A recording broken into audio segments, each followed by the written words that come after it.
None of us would be able to imagine life without technology. However, we often perceive technological tools merely as objects, overlooking the profound impact technology has on the functioning of our minds.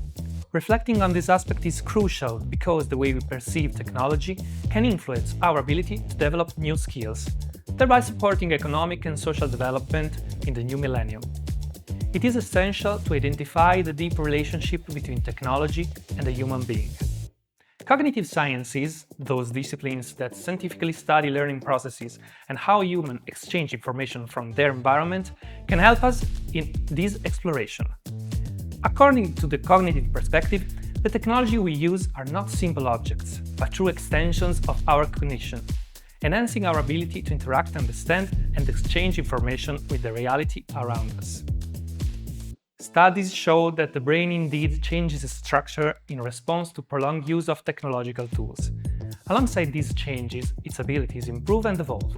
In this context, technology is often referred to as a true cognitive prosthesis. Technological equipment becomes an extension of our minds.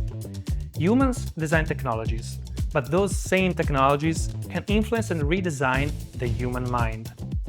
Engaging with education through technology and with technologies for education means creating products that combine technical and scientific knowledge with an awareness of how the human mind learns.